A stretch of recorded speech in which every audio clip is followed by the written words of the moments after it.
Hello दोस्तों, नमस्कार, आदाब, सत श्री अकाल, अस्सलाम वालेकुम। मैं सद्दाम। दोस्तों, आज का हमारा टॉपिक है उत्तरकालीन मुगल बादशाह।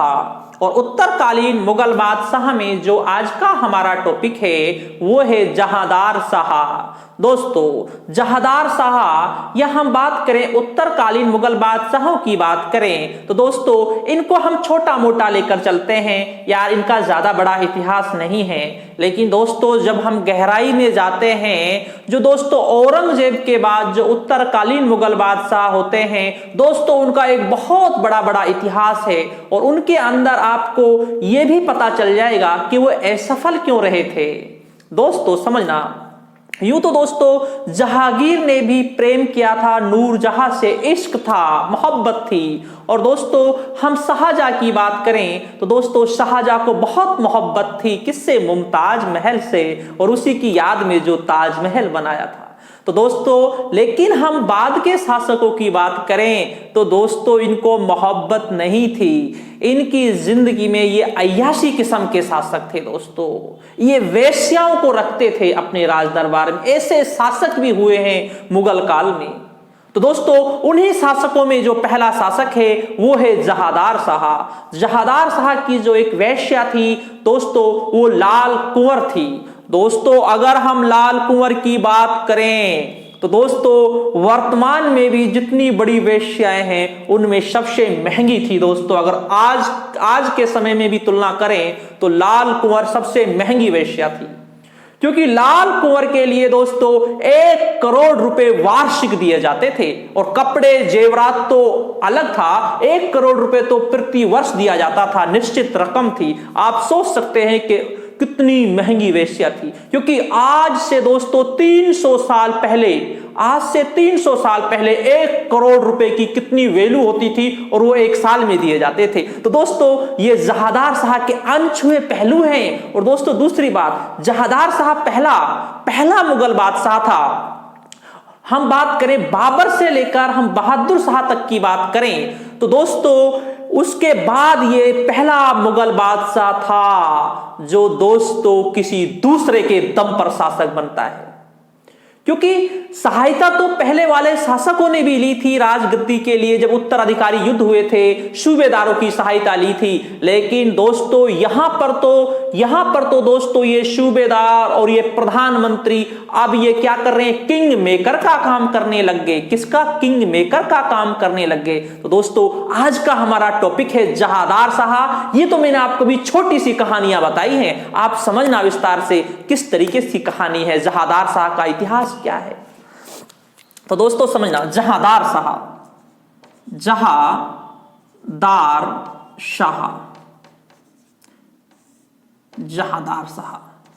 अब सबसे पहले तो आप ये भी समझ लें दोस्तों, ये जहांदार शाह ये शासक किस तरीके से बनते हैं। और दूसरी बात दोस्तों, कितने भाइयों को पराजित किया था। सबसे पहले समझना दोस्तों,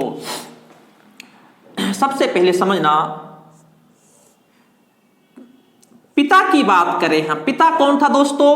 पिता था दोस्तों बहादुर शाह। क्या नाम था दोस्तों? बहादुर शाह। ठीक है ना, ये पिता का नाम था। ठीक है ना दोस्तों, बहादुर शाह के जो पुत्र थे, हम पुत्रों की बात करें, समझना दोस्तों, जो पुत्र थे हम पुत्रों की बात करें तो नंबर 1 था दोस्तों जहांदार शाह। कौन था दोस्तों? जहांदार शाह। ठीक है ना। इसके बाद दोस्तों नंबर दूसरा जो पुत्र था वो कौन था दोस्तों? नंबर जो दूसरा पुत्र था उसका नाम था अजीम उस शान। क्या नाम था दोस्तों? अजीम उस शान। ठीक है ना। इसके बाद दोस्तों हम नंबर तीसरे पुत्र की बात करें, रफी उस शान। ठीक है ना, रफी उस शान। नंबर हम चौथे पुत्र की बात करें तो दोस्तों चौथा पुत्र का नाम था जहान शाह। क्या नाम था दोस्तों? जहान शाह। ठीक है ना। ये थे दोस्तों 4 पुत्र थे बहादुर शाह के। क्योंकि भाई शासक किस तरीके से बनता है पहले हमें ये तो समझना पड़ेगा ना भाई, किस तरीके से उत्तराधिकारी युद्ध होता है। ठीक है ना, ये हो गए भाई। दोस्तों जब बहादुर शाह की मृत्यु होती है उस समय ये चारों पुत्र कहां थे? लाहौर थे। कहां पर थे? लाहौर थे, ठीक है ना, ये लाहौर थे दोस्तों, ठीक है ना। अब दोस्तों क्या है, अब जो जहादार शाह है ये भी राजगद्दी प्राप्त करना चाहता है, अजीम उस शान भी प्राप्त करना चाहता है, और दोस्तों रफी उस शान भी राजगद्दी प्राप्त करना चाहता है, और जहान उस शान भी राजगद्दी प्राप्त करना चाहता है, ठीक है ना। अब इसके बाद क्या होता है समझना, ये बहादुर शाह मर चुका है, समझना, क्योंकि दोस्तों बहुत से जो लोग होते हैं गरीबी में जिंदगी जीते हैं, या उनकी बहुत बुरी हालात होती है, या उनका कुछ समय में ही पतन हो जाता है, तो दोस्तों उनकी कभी गहराई में जाना, तो आप गहराई में जाओगे तो आपको पता चलेगा दोस्तों उसका पतन क्यों हुआ, समझना। ये कितने निकम्मे थे, देखो मैं थोड़ा आपको ये शब्द गलत लगेगा लेकिन समझना, ये कितने निकम्मे थे, क्योंकि बाप की मृत्यु हो चुकी है, पिता की मृत्यु हो चुकी है, उसकी डेथ बॉडी पड़ी हुई है, डेथ बॉडी पड़ी हुई है 1 माह तक, कितने समय तक? 1 माह तक दोस्तों डेथ बॉडी पड़ी हुई है बहादुर शाह की, कोई लेना देना नहीं, अभी दफनाया नहीं है बहादुर शाह को, 1 माह तक यूं ही पड़ी है डेथ बॉडी, अभी दफना नहीं रहे। लेकिन ये तो निकम्मे क्या कर रहे हैं, अपनी राजगद्दी प्राप्त करना चाहते हैं, क्या करना चाहते हैं? अपनी राजगद्दी प्राप्त करना चाहते हैं, ठीक है ना। अब दोस्तों इनमें क्या होता है, घर की बात हो, इतिहास दोस्तों बहुत कुछ समझाता है इंसान को, ठीक है ना, चाहे घर का ही राजनीति हो, चाहे शासकों की राजनीति हो, दोस्तों इसमें बहुत सी चीजें सेम होती है। घर की राजनीति में भी अगर हम अपने घर में किसी दूसरे की चलाएंगे, उसको सदर बनाएंगे, उसके कहने पर अपने घर को चलाएंगे, तो दोस्तों आपका घर एक ना एक दिन तबाह हो जाएगा। अब यही कंडीशन यहां पर हो रही है। इन्होंने क्या किया दोस्तों, जुल्फिकार, ये जो जुल्फिकार था दोस्तों, ये अरशद खां का पुत्र था, अरशद खां, ये दोस्तों अरशद खां औरंगजेब के समय प्रधानमंत्री थे, बहुत बड़े पद पर थे, इसी का पुत्र था जुल्फिकार। कौन? जुल्फिकार था, ठीक है ना। अब दोस्तों क्या होता है, जो ये जुल्फिकार अब इनसे क्या कहता है, इस जहादार शाह, समझना, जहादार शाह और दोस्तों रफी उस शान और दोस्तों जहान उस शान, इन तीनों को पहले इकट्ठा करता है, जहादार शाह को, रफी उस शान को और इसको जहान शान को, और ये अजीम उस शान है, इसके ऊपर आक्रमण करवा देता है। किसके ऊपर आक्रमण करा देता है दोस्तों? अजीम उस शान के ऊपर आक्रमण करा देता है दोस्तों, ठीक है ना। अब दोस्तों ये अजीम उस शान अकेला पड़ जाता है, ये तीनों मिले हुए हैं, जहान शाह मिला हुआ है, रफी उस शान मिला हुआ है, और दोस्तों ये जहादार शाह मिला हुआ, तीनों मिले हुए हैं, तो किसके ऊपर आक्रमण कर दिया? अजीम उस शान के, अजीम उस शान को रास्ते से खत्म कर दिया, ठीक है। अब साहब, अब ये जुल्फिकार अब किसकी साथ दे रहा है? जहादार शाह का साथ दे रहा है। तो अब जहादार शाह का साथ दिया तो दोस्तों ये रफी उस शान को भी खत्म करा दिया और जहान शान को भी खत्म करा दिया, और शासक बन जाएंगे दोस्तों कौन? जहादार शाह शासक बन गया। शासक कौन बन गया दोस्तों? जहादार शाह दोस्तों शासक बन गया। अब शासक हो गया जहादार शाह, ये शासक बन गया दोस्तों जहादार शाह। किसकी सहायता से बना है दोस्तों? जुल्फिकार की सहायता से बना है। और दोस्तों जब ये जुल्फिकार की सहायता से बनेगा तो जुल्फिकार को अपना क्या बना देगा? ये अपना प्रधानमंत्री बनाएगा, क्योंकि मजबूरी है भाई,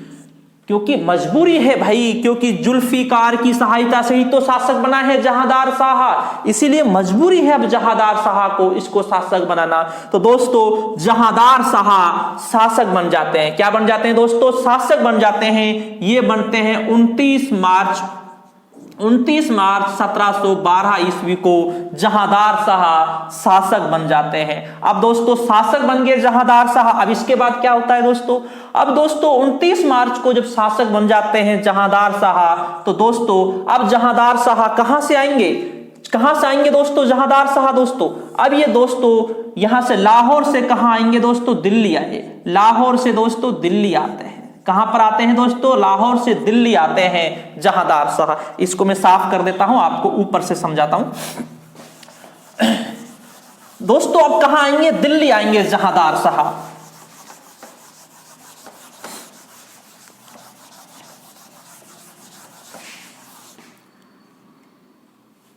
अब दोस्तों जहादार शाह शासक बन जाते हैं 29 मार्च 1712 ईस्वी को शासक बन जाते हैं। क्या क्या बन जाते हैं दोस्तों? शासक बन जाते हैं, ठीक है ना। तो दोस्तों शासक बनने के बाद दोस्तों ये 22 जून 1712 ईस्वी को कहां पहुंचेंगे? दिल्ली पहुंचेंगे। शासक कहां बनते हैं दोस्तों? ये लाहौर में बनते हैं। कहां पर बनते हैं दोस्तों? लाहौर में शासक बनते हैं। अब दोस्तों कहां पहुंचेंगे? दिल्ली पहुंचे। 22 जून 1712 ईस्वी को दिल्ली पहुंचे। कहां पर पहुंचे दोस्तों? दिल्ली पहुंचे, ठीक है ना। अब दोस्तों दिल्ली पहुंचने के बाद जहांदार शाह के बारे में अब आप समझना, इसकी एक वेश्या थी, वेश्या थी जिसका नाम था दोस्तों लाल कुंवर। क्या नाम था दोस्तों? लाल कुंवर। इसकी वेश्या का नाम था लाल कुंवर। दोस्तों जब जहांदार शाह शासक बनते हैं तो दोस्तों जहांदार शाह की 51 वर्ष की उम्र थी, 51 वर्ष की आयु थी। कितनी आयु थी? 51 वर्ष की आयु थी। अब आप समझना, क्योंकि इतिहास रटने का बिल्कुल भी नहीं होता है, केवल इतिहास समझने का होता है। 51 वर्ष की आयु है साहब, किसकी? जहांदार शाह की। इसके पुत्र भी हैं इस उम्र में, भाई 51 साल की उम्र काफी होती है जब शासक बनते हैं, और इसके पौत्र भी है। अर्थात दोस्तों पुत्र और पौत्र इसके सब हैं, बड़े बड़े भी हैं दोस्तों, ठीक है ना। लेकिन दोस्तों समझना, लेकिन फिर भी बंदे को शौक है, किसका? अय्याशी का शौक है। और फिर भी अपने राज दरबार में किसको रख रखा था दोस्तों? लाल कुंवर को रख रखा था। समझना, किसको रख रखा था? लाल कुंवर। दोस्तों इस लाल कुंवर के लिए समझना, इस लाल कुंवर के लिए प्रति वर्ष दोस्तों 1 करोड़ रुपए दिए जाते थे। कितने? 1 करोड़ रुपए। और साथ में समझना, इसीलिए तो मैं आपके लिए बता रहा था सबसे महंगी वेश्या थी अगर वर्तमान में भी देखा जाए, और वो आज से 300 साल पहले की 1 करोड़ की कीमत कितनी होगी आप समझ सकते हैं, कितनी महंगी वेश्या थी, ठीक है ना। प्रति वर्ष 1 करोड़ दिए जाते थे। साथ में दोस्तों 1 करोड़ के साथ साथ कपड़े दिए जाते थे। क्या दिए जाते थे? कपड़े भी दिए जाते थे, ठीक है ना। कपड़े दिए जाते थे और आभूषण दिए जाते थे। क्या दिए जाते थे? आभूषण। और दोस्तों ये जहांदार शाह इतना निठल्ला, इतना निकम्मा शासक था दोस्तों, ये इसी के साथ रहता था, लाल कुंवर के साथ ही रहता था। इतना निकम्मा शासक था, ठीक है, इसी के साथ रहता था। और ये लाल कुंवर बहुत तेज थी। इसने क्या किया दोस्तों? बड़े बड़े पदों पर दोस्तों जो अपने संबंधित थे, जो भाई बंधु थे, उनको दोस्तों बड़े बड़े पदों पर स्थापित कर दिया। बड़े बड़े पद उनके लिए दे दिए। अब दोस्तों इसके भाई बंधु क्या करते थे? लाल कुंवर के जो भाई बंधु थे वो क्या करते थे? वो राज्य में हस्तक्षेप करने लग गए। भाई प्रधानमंत्री जुल्फिकार अपनी चलाने की कोशिश कर रहा है लेकिन नहीं चलने दे रहे उसकी, क्योंकि इसका एक भाई बंधु था अली मुराद। क्या नाम था? अली मुराद था भाई बंधु किसका दोस्तों? लाल कुंवर का। ये दोस्तों जो अली मुराद था ये जुल्फिकार के भी टांग अड़ा देता था बीच में, ठीक है। क्या अड़ा देता था? टांग अड़ा देता था। उसको भी अच्छी तरह काम नहीं करने देता था दोस्तों। इस लाल कुंवर के प्यार में दोस्तों जो जहांदार शाह था बस पागल था, बस इसी के साथ अपनी राज दरबार की अपनी जो वाइफ थी, जो वैधानिक जो विवाह किए थे, जो पत्नी थी, उनको छोड़कर बस इसके साथ मस्त रहते थे। और पुत्र और पोतो सब कोई लेना देना नहीं, मस्ती में अपनी जिंदगी गुजारते थे, ठीक है ना। अब इसके बाद क्या होता है दोस्तों? यहां तक सारी व्यवस्थाएं सही है, ठीक है ना। अब कर रहा है साहब, कर रहा है इसका सिस्टम यहां पर। लेकिन दूसरी बात दोस्तों ये है, इसकी जो अगली जो नकारात्मक जो बातें थी, वो नकारात्मक बातें दोस्तों ये हैं, नकारात्मक बातें ये हैं, दिन में तो दोस्तों ये क्या बस इसी के साथ दिन और रात में किसके साथ? लाल कुंवर के साथ रहते थे, ठीक है ना। और दिन में बस हंसी मजाक करते थे और रात में बस शराब के नशे में धुत रहते थे दोस्तों। और सबसे बड़ी कमजोरी ये भी थी दोस्तों, जो बड़े बड़े जो पदों पर जो लोग स्थापित कर रखे थे वो योग्यता के आधार पर नहीं थे, वो योग्यता के आधार पर नहीं थे। वह दोस्तों जो लोग थे वो चापलूसी वाले थे, वो जो बिना योग्यता वाले थे उनको नियुक्त कर रखा था बड़े बड़े पदों पर। यही पता नहीं था कि कौन अपना वफादार है, कौन कैसा है। यह भी इसकी एक बहुत बड़ी कमजोरी थी, ठीक है ना। इसके बाद दोस्तों इसने दोस्तों क्या किया? इसके शासनकाल में क्या होता है? मराठों को दोस्तों मराठों को दक्षिण में दोस्तों क्या कर दिया इसने? चौथ और सरदेशमुखी का अधिकार दे दिया, चौथ और सरदेशमुखी का अधिकार दे दिया, सरदेशमुखी का अधिकार दे दिया। ठीक है, चौथ दोस्तों 1/4, सरदेशमुखी 1/10 जो लिया जाता था, ये दोस्तों अधिकार इनके लिए दे दिया मराठों को। लेकिन दोस्तों यहां पर यह कर दिया, जो ये चौथ और सरदेशमुखी उगाएंगे वो मुगल सूबेदार उगाएंगे या मुगलों के नेतृत्व में उगाया जाएगा। ठीक है ना। और दोस्तों जहांदार शाह के समय होता क्या है दोस्तों, आमेर का शासक, आमेर का शासक कौन था इस समय दोस्तों, आमेर का शासक मिर्जा राजा जयसिंह, मिर्जा राजा शवाई भी लगाया जाता है, मिर्जा राजा शवाई जयसिंह था। कौन था दोस्तों, मिर्जा राजा शवाई जयसिंह था शासक। इसे दोस्तों मालवा का सूबेदार बनाया, कहां का, मालवा का सूबेदार बनाया था। कहां का सूबेदार बनाया था दोस्तों, मालवा का सूबेदार बनाया था। अभी तो दोस्तों जो ये व्यवस्था है चल रही है, जैसे तैसे चल रही है, लाल कुंवर के प्रेम में फंसा हुआ है। अब दोस्तों इस जहांदार शाह का अब यहां पर पतन होगा, और पतन किस तरीके से होगा आप समझना। अपने आप को छुपाने के लिए जब युद्ध में हार जाते हैं, अपनी दाढ़ी कटा लेते हैं, सिर गंजा करा लेते हैं, एक बैलगाड़ी में छुपकर लाल कुंवर के साथ युद्ध के मैदान छोड़कर दोस्तों दिल्ली आ जाते हैं, और बाद में इसका पतन होता है। अभी आगे समझना आप, ठीक है ना। इसके बाद दोस्तों क्या होता है, अजीमुस्सान जो इसका सेकंड भाई था, अजीमुस्सान जो मैंने आपको बताया था, ठीक है ना, अजीमुस्सान। अब दोस्तों ये दिल्ली में है, ठीक है ना, दिल्ली में आ जाते हैं। कब आते हैं, 22 जून को दिल्ली में आ जाते हैं, दिल्ली से राजगद्दी संभालते हैं। इसका भाई था दोस्तों जिसका नाम था अजीम उस शान। क्या नाम था दोस्तों, अजीम उस शान। अजीम उस शान का पुत्र था फारूक शियार। क्या नाम था दोस्तों, फारूक शियार। अब दोस्तों हम इसका पतन भी करा देते हैं, समझना, ठीक है ना, क्योंकि निठल्ले शासक का पतन होना चाहिए जल्दी से। अब दोस्तों फारूक शियार, अब ये फारूक शियार क्या करते हैं दोस्तों, सैयद बंधु, सैयद भाई भी कह सकते हैं हम, बंधु कह सकते हैं भाई, ठीक है ना, अब्दुल्ला और हुसैन, जिसे हसन अली और हुसैन कहते हैं, हसन अली और हुसैन भी कहते हैं।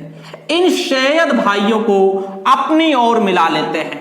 कौन मिला लेते हैं दोस्तों, ये फारूक शियार इन सैयद भाइयों को अपनी ओर मिला लेते हैं। ये दोस्तों जो सैयद भाई हैं ये किंग मेकर का काम करते हैं, और इस फारूक शियार को राजगद्दी पर दोस्तों यही बैठाएंगे। और ये फारूक शियार किसका पुत्र है, अजीमुस्सान का पुत्र है दोस्तों। अब दोस्तों ये फारूक शियार, अब ये फारूक शियार भी, क्योंकि जब ये जहांदार शाह शासक बनता है, जब जहांदार शाह शासक बनता है, तो दोस्तों ये इसे शासक स्वीकार नहीं करता फारूक शियार, क्योंकि इसके दिमाग में ये चलता है कि हम शासक हैं, और खुद को इसने शासक घोषित कर लिया था। अब दोस्तों फारूक शियार दोस्तों पटना से, कहां से दोस्तों, पटना से, पटना बिहार, ठीक है ना, पटना से दोस्तों 25,000 सैनिक लेकर चलता है। कितने सैनिक, 25,000 सैनिक लेकर चलता है पटना से, ठीक है ना, कितने, 25,000 सैनिक लेकर चलता है। और साथ में कौन है दोस्तों, सैनिक, और साथ में कौन है दोस्तों, ये सैयद भाई हैं। साथ में कौन है, सैयद भाई हैं, ठीक है ना। ये दोस्तों सैयद भाई ये भारतीय मूल के, ये हम कह सकते हैं भारतीय मुसलमानों के पक्षधार थे ये, ठीक है ना। अब ये सैयद भाई आते हैं दोस्तों, ये दोस्तों पटना से जब चलते हैं, पटना से दोस्तों अगर हम बात करें दोस्तों, हम पटना की बात करें तो दोस्तों पटना से ये 18 अक्टूबर को चलते हैं, 18 अक्टूबर 1712 ईस्वी को चलते हैं दोस्तों, पटना से चलते हैं, ठीक है ना।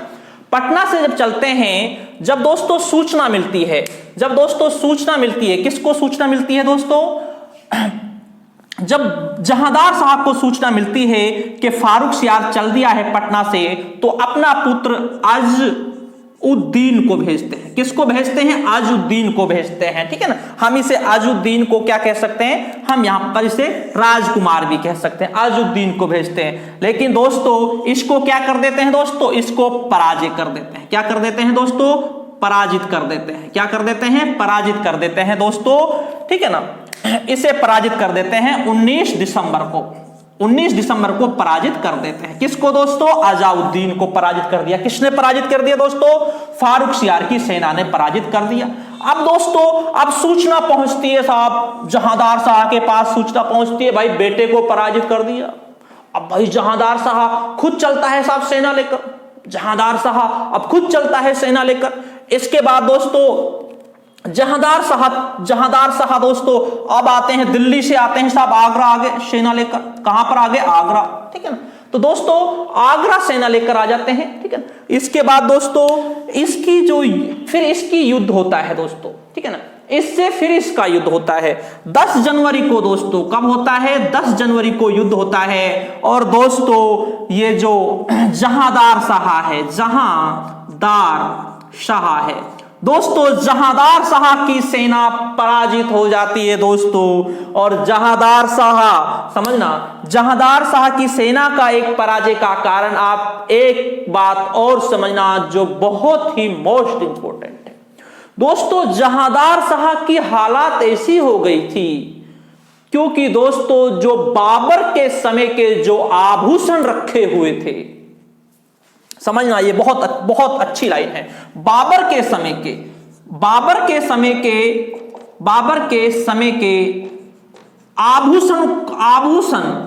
आभूषण जो रखे हुए थे, आभूषण को बेचा था इन्होंने, या आभूषण को दोस्तों सैनिकों के लिए दिया था इसने। जो बाबर के समय का जो धन रखा हुआ था उसको भी बेचना पड़ा, किसको? जहांदार शाह को। और दोस्तों जहांदार शाह की 10 जनवरी को दोस्तों आगरा में पराजय हो जाती है। अब दोस्तों जहांदार शाह, अब समझना कितना निठल्ला, कितना निकम्मा शासक है। युद्ध के मैदान में जाते हैं, उस समय भी लाल कुंवर अपनी जो वेश्या थी उसको साथ लेकर चलते हैं। लाल कुंवर को भी साथ लेकर गए थे, किसको? लाल कुंवर को भी। दोस्तों जहांदार शाह जब पराजित हो जाते हैं तो इन्होंने क्या किया दोस्तों? जहांदार शाह ने अपनी दाढ़ी कटा ली, अपनी मूछें कटा ली और अपने सिर के बाल गंजे करा लिए जहांदार शाह ने। और दोस्तों एक बैलगाड़ी में बैठकर दोस्तों आगरा से दिल्ली के लिए रवाना हो गए। कहां पर? दिल्ली के लिए रवाना हो गए दोस्तों आगरा से। चोरी छिपे एक बैलगाड़ी में बैठकर कहां के लिए रवाना हो गए? दिल्ली के लिए रवाना हो गए दोस्तों। और उसके बाद दोस्तों चोरी छिपे दिल्ली पहुंचते हैं 25 जनवरी को दोस्तों। चोरी छिपे कहां पहुंचे दोस्तों? दिल्ली पहुंच गए। कहां पर पहुंच गए दोस्तों? दिल्ली पहुंच गए। चोरी छिपे दिल्ली पहुंच गए। अब दिल्ली पहुंचने के बाद अब इनको क्या लगा, अगर हम राज दरबार में गए तो हम मारे जाएंगे। ये किसके पास चला गया दोस्तों? ये दोस्तों कहां चले गए दोस्तों? तो अशद के पास चले गए थे। अशद के पास चले गए। जहांदार शाह और लाल कुंवर दोनों कहां चले गए? अशद के पास चले गए दोस्तों। और अशद और उसके पुत्र जुल्फिकार ने सोचा, ठीक है ना। अशद और पुत्र का नाम क्या था दोस्तों? पुत्र जुल्फिकार ने सोचा भाई क्यों हम लड़ाई मोल ले, भाई हम फारुखसियार से क्यों लड़ाई मोल ले फालतू में। तो दोस्तों इन्होंने क्या किया, दोनों बाप बेटों ने क्या किया दोस्तों, इनकी जहांदार शाह और लाल कुंवर की जो इसके घर पर छुपे हुए थे, जो 25 जनवरी को गए थे दोस्तों, इन्होंने क्या किया दोस्तों 11 फरवरी को दोस्तों, क्या किया दोस्तों 11 फरवरी को दोस्तों जहांदार शाह की हत्या कर दी दोस्तों। और इस तरीके से जहांदार शाह का अंत होता है दोस्तों। किसी कहानी है जहांदार शाह की, असफलता के पीछे भी कारण होते हैं दोस्तों, क्योंकि जो ये खुद के अंदर जो बुराइयां होती हैं ये इंसान को पतन की ओर ले जाती है। एक बात याद रखना, मोहब्बत और इश्क इंसान को कभी पतन की ओर नहीं लेकर जाता।